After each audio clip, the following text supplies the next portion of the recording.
찬송가 286장 주 예수님 내 맘에 오사 함께 찬송하시겠습니다.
사랑의 하나님, 감사합니다.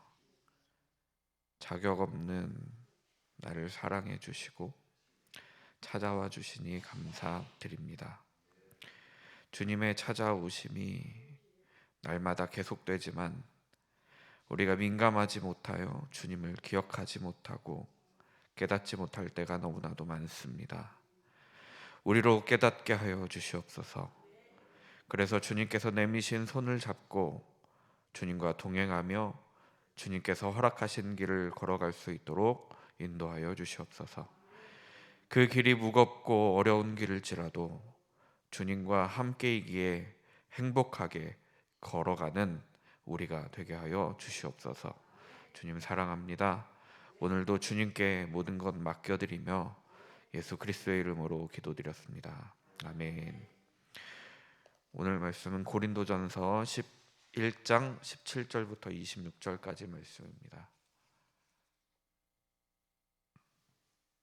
고린도전서 11장 17절부터 26절까지 말씀 함께 읽겠습니다. 내가 명하는 이 일에 너희를 칭찬하지 아니하나니 이는 너희의 모임이 유익이 못되고 도리어 해로움이라. 먼저 너희가 교회에 모일 때에 너희 중에 분쟁이 있다 함을 듣고 어느 정도 믿거니와 너희 중에 파당이 있어야 너희 중에 옳다 인정함을 받은 자들이 나타나게 되리라. 그런즉 너희가 함께 모여서 주의 만찬을 먹을 수 없으니 이는 먹을 때에 각각 자기의 만찬을 먼저 갖다 먹으므로 어떤 사람은 시장하고 어떤 사람은 취함이라. 너희가 먹고 마실 집이 없느냐? 너희가 하나님의 교회를 업신여기고 빈궁한 자들을 부끄럽게 하느냐? 내가 너희에게 무슨 말을 하랴? 너희를 칭찬하랴? 이것으로 칭찬하지 않노라. 내가 너희에게 전한 것은 주께 받은 것이니 곧 주 예수께서 잡히시던 밤에 떡을 가지사 축사하시고 떼어 이르시되 이것은 너희를 위하는 내 몸이니 이것을 행하여 나를 기념하라 하시고 식후에 또한 그와 같이 잔을 가지시고 이르시되 이 잔은 내 피로 세운 새 언약이니 이것을 행하여 마실 때마다 나를 기념하라 하셨으니 너희가 이 떡을 먹으며 이 잔을 마실 때마다 주의 죽으심을 그가 오실 때까지 전하는 것이니라. 아멘. 고린도전서를 묵상하면서 자꾸 교회가 생각이 납니다. 예운교회를 말씀드리는 것이 아니라 무너져 가고 있는 한국교회가 떠오릅니다. 속이 상하고 교회가 예수님의 삶을 따라가야 되는데 자꾸 세상을 따라가는 것 같아서 속이 상합니다. 그런데 다른 사람, 다른 교회 생각할 것도 아닙니다. 이렇게 앞에서 말씀을 전하고 있는 저도 세상을 따라가는 것 같아서 마음이 좋지 않을 때가 너무나도 많습니다.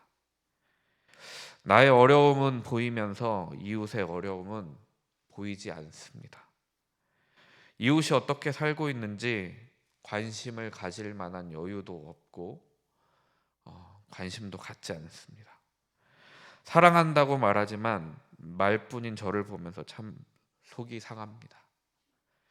그런 의미에서 다른 성경들도 그렇지만 고린도전서는 교회들이 가슴을 치며 자신의 교회를 돌아보며 자신을 돌아보며 묵상해야 하는 성경이 아닌가 싶습니다. 어제 우리가 살펴보았던 머리 가리개를 하는 문제는 세상과 너무 다르게 살려고 해서 문제가 된 것이라면, 그래서 어쩌면 2절 말씀의 칭찬이 바울이 전한 것을 지키려고 하는 모습에 대한 칭찬이 아니었을까라는 생각이 듭니다. 세상과 다르더라도 그것을 지키고자 하는 모습이 바울의 칭찬을 이끌어냈던 것 같기도 합니다. 그러나 오늘 우리가 보고 있는 말씀은 완전히 다릅니다. 어제 말씀이 세상과 다르게 살려고 해서 문제였다면 오늘 말씀은 교회가 세상과 너무 똑같이 살아서 문제가 되는 경우입니다. 그래서 바울은 17절에 칭찬하지 않습니다. 내가 명하는 이 일에 너희를 칭찬하지 아니하나니 이는 너희의 모임이 유익이 못되고 도리어 해로움이라, 이렇게 말씀하고 있습니다. 어제 말씀은 그래도 칭찬으로 시작했는데 오늘 말씀은 칭찬하지 않는다라고 말씀합니다. 왜냐하면 고린도 교회의 모임이 유익하지 않은 것을 뛰어넘어서 해롭게 되었기 때문입니다.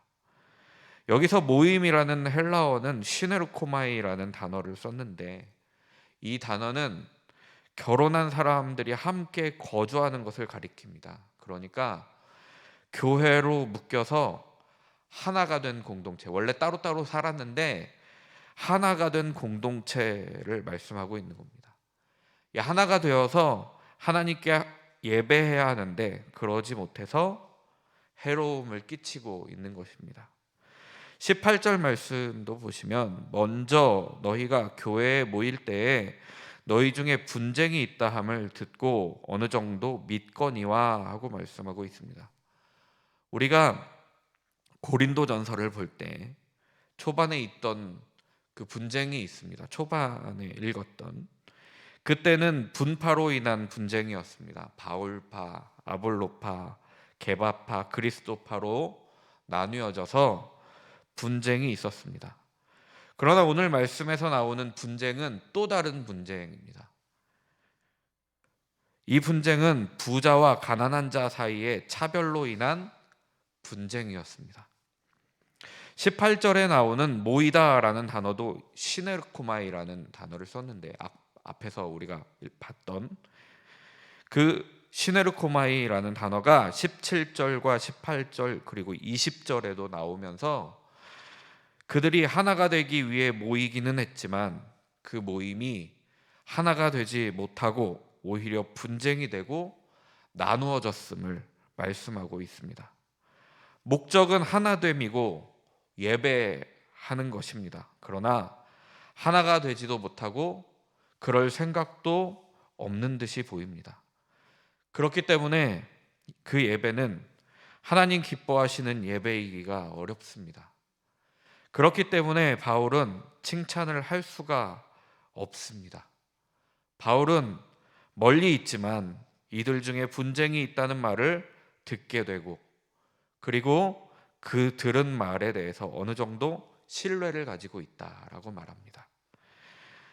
19절 말씀을 보시면, 너희 중에 파당이 있어야 너희 중에 옳다 인정함을 받은 자들이 나타나게 되리라 하고 말씀합니다. 바울이 말하고 있는 이 구절이 난구입니다. 어찌 해석해야 될지 모르겠습니다. 분쟁이라는 단어보다 더 센 단어, 더 강력한 단어가 파당이라는 단어인데, 분쟁은 다투고 싸우는 것을 의미하지만 파당은 완전히 갈라진 모습을 말씀하는 거지 않습니까? 그래서 파당이라는 단어는 하이레시스라는 단어를 사용했는데, 이 단어가 이단이라는 뜻도 내포하고 있습니다.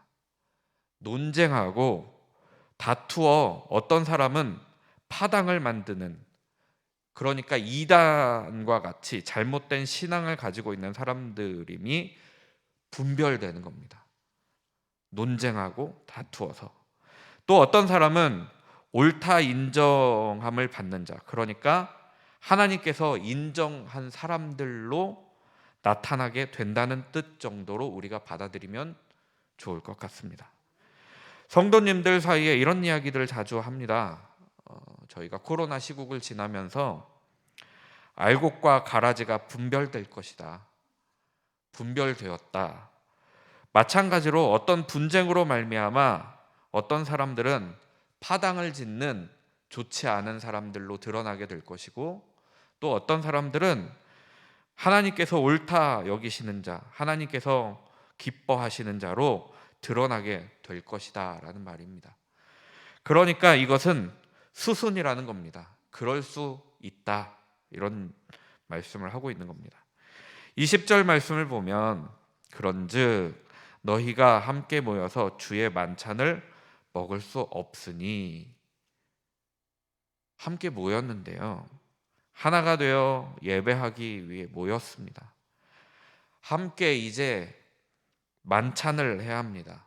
만찬은 주로 늦은 오후 시간에 함께 모여서 식사를 했는데, 이 만찬은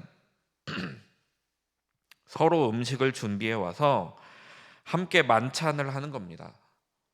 교회 공동체 안에는 부자도 있고 가난한 사람도 있었습니다. 특히 고린도 교회는 부자들은 매우 부자였습니다. 또 종을 부리는 종들도 있었고, 종을 부리는 주인이죠. 주인들도 있었고, 그 교회 공동체 안에는 종들도 있었습니다. 모두가 함께 모여서 주의 만찬을 먹어야 합니다. 각자 서로 조금씩 준비해 와서 주님 앞에 내어놓고 함께 먹으면 그것이 주의 만찬이 되는 것입니다. 재정적인 여유가 있는 사람은 조금 더 준비하고, 없는 사람은 준비를 못하거나 조금만 준비를 해서 가는 겁니다. 그래서 다 같이 먹을 수 있게 하는 것이 주의 만찬입니다. 그러나 이 주의 만찬이 될 수가 없었습니다. 그것은 21절의 이유가 나와 있는데, 이는 먹을 때에 각각 자기의 만찬을 먼저 갖다 먹음으로 어떤 사람은 시장하고 어떤 사람은 취함이라. 20절의 주의 만찬과 21절의 자기의 만찬을 바울은 의도적으로 대조하고 있습니다. 자신들이 가져와 자신들이 주인인 것 마냥 먹는 것입니다. 음식을 가져올 수 있는 사람들은 주로 부자였는데, 가난한 사람들은 음식을 가져오기 어렵죠.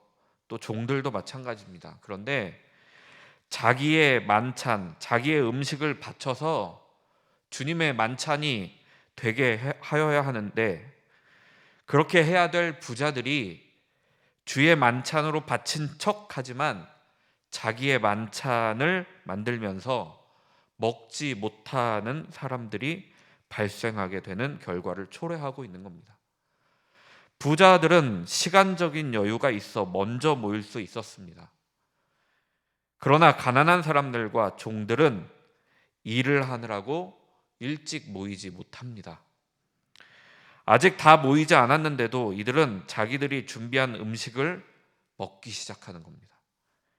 그래서 가난한 사람들과 종들은 늦어서 먹지 못했는데도 불구하고 부자들은 준비한 포도주를 이미 취할 정도로 먹게 되는 결과를 가져오게 되는 겁니다. 그래서 22절에 이 부자들을 비판하며 책망합니다. 너희가 먹고 마실 집이 없느냐? 너희가 하나님의 교회를 업신여기고 빈궁한 자들을 부끄럽게 하느냐? 내가 너희에게 무슨 말을 하랴? 너희를 칭찬하랴? 이것으로 칭찬하지 않노라. 이렇게 말씀합니다. 그들은 부자들이니 집이 있는 사람들입니다. 그것도 큰 집이 있는 사람들입니다. 그러니 자신들만 배불리 먹으려고 한다면 집에서 먹어라, 이렇게 말씀하고 있는 겁니다. 바울은 그들을 부끄럽게 하려고 말씀합니다. 그들이 이렇게 하는 것은 교회를 업신여기는 것이라고 말씀하고 있습니다. 그리고 가난한 자를 모욕하는 행동임을 분명하게 말씀하고 있습니다. 그래서 칭찬할 수도 없고 칭찬해서도 안 된다라고 말씀하고 있습니다. 그들의 이 만찬은 성찬이어야 합니다. 그러나 이들은 로마 사회에 로마 사람들이 하고 있는 그 만찬을 그대로 하고 있는 겁니다. 자신들의 배를 채우는 것만 중요하지 이웃의 배고픔은 보이지 않습니다. 사랑하거나 배려가 없습니다. 교회에서의 식사는 성찬이어야 하나 이들은 세상 사람들이 하는 만찬을 하고 있는 겁니다. 자신의 배만 불리는 만찬을 하고 있는 겁니다. 그래서 23절부터 성찬에 대한 말씀을 바울이 하기 시작합니다. 바울이 이전에 고린도 교회에 가르쳤던 것은 예배로 모였을 때 단순하게 식사하는 것이 아니었습니다. 성찬에 대해서 가르쳤고 함께 먹고 마시면서 주님을 기억하라고 아마 말씀하며 그들을 가르쳤을 것입니다. 그러나 여전히 고린도 교인들은 성찬이 무엇인지 제대로 알지 못하는 것 같습니다. 그래서 로마 사회의 만찬을 만찬의 그 모습을 그대로 가지고 와서 그것들을 그대로 따라하고 있는 겁니다. 어쩌면 이참에 다시 한번 정확히 가르쳐 주어야겠다라는 마음이 바울에게 있었는지도 모르겠습니다. 주 예수께서 잡히시던 밤까지 거슬러 올라가서 바울은 그 성찬에 대해서 다시 한번 가르치고 있습니다. 23절과 24절 말씀을 함께 읽어보겠습니다. 내가 너희에게 전한 것은 주께 받은 것이니 곧 주 예수께서 잡히시던 밤에 떡을 가지사 축사하시고 떼어 이르시되 이것은 너희를 위하는 내 몸이니 이것을 행하여 나를 기념하라 하시고. 아멘. 떡을 떼는 장면, 분병에 대한 말씀을 하고 있습니다.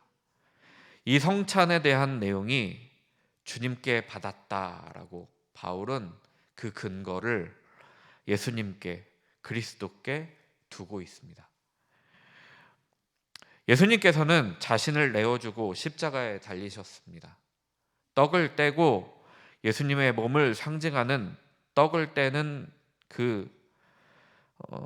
떡을 떼는 것은 예수님의 죽음을 기념하고 기억하는 겁니다. 십자가에 자신의 몸을 내어주심을 기념하고 기억하는 겁니다. 성찬을 한다는 것은 예수님의 죽으심을 기억하는 것이죠. 25절과 26절도 우리 함께 읽어보면 식후에 또한 그와 같이 잔을 가지시고 이르시되 이 잔은 내 피로 세운 새 언약이니 이것을 행하여 마실 때마다 나를 기념하라 하셨으니 너희가 이 떡을 먹으며 이 잔을 마실 때마다 주의 죽으심을 그가 오실 때까지 전하는 것이니라. 아멘. 분병을 한 뒤에 분잔을 하는데 이 분잔은 예수님의 피 흘리심을 기억하는 것입니다. 성도들은 떡을 먹고 포도주를 마실 때마다 주 예수님의 죽으심을 기억하는 겁니다. 이것이 성찬의 의미입니다. 그리고 그 그리스도를 받아들여 떡을 먹고 포도주를 먹음으로 말미암아 그 그리스도를 받아들여 그리스도의 말씀대로 삶을 살아가는 것입니다. 그리스도께서 죽으신 죽음의 의미를 기억하며 되뇌이는 것입니다. 그것은 예수님께서 다시 오실 그날까지 또 잘 알지 못하는 사람들에게는 그 의미를 가르쳐주며 그렇게 살아가는 것입니다. 교회에 모여서 식사를 하는 것은 허기를 채우는 것 그 이상의 의미가 있습니다. 세상 사람들처럼 먹고 마시는 그런 의미가 아닙니다. 성찬이어야 합니다. 예수님께서 죽으시고 피 흘리심을 기억하는 것입니다. 그리스도의 살과 피를 먹고 마신다는 것을 기억하며 식사를 해야 합니다. 사실 그리스도인들이 모여서 식사를 하는 것은 모두가 성찬이어야 하고, 그러나 지금 고린도 교회는 단순히 배를 채우고 심지어 이웃은 눈에도 보이지 않는 그런 모습을 보이고 있는 것입니다. 예수님의 죽으심을 기억하며 나누는 성찬이어야 하는데 고린도 교회는 단순한 식사에 만찬에 불과했습니다. 자신의 배를 채우고 이웃을 생각하지 않는, 사랑한다고 하지만 사랑하지도 관심 갖지도 않는 모습입니다. 그들의 모습 속에서 지금 교회의 모습이 보입니다. 오히려 그들을 모욕함으로 교회를 지금 고린도 교인들, 그러니까 부자들은 오히려 가난한 자들을 모욕함으로 교회를 업신여기는 결과를 가져오게 되는 것입니다. 예수님께서 달리시던 밤에 떡을 떼며 자신의 몸이라고 떡을 주시고 포도주를 주시며 자신의 피라고 말씀하신 주님을 기억하며 주님께서 그렇게 우리를 사랑하셨던 것처럼 우리도 그렇게 이웃을 사랑하여야 합니다. 주님을 받아들여 주님의 길을 함께 걷고 주님과 동행해야 하는 것입니다. 성찬을 통해서 예수님의 삶을 기억하고 십자가와 죽으심을 기억하며 또 그것을 함께 나눌 수 있는 우리가 되기를 간절히 소망합니다. 오늘은 어린이 교회, 청소년 교회를 위해서 기도 부탁드립니다. 특별히 여름 행사, 성경학교와 수련회를 준비하고 있습니다.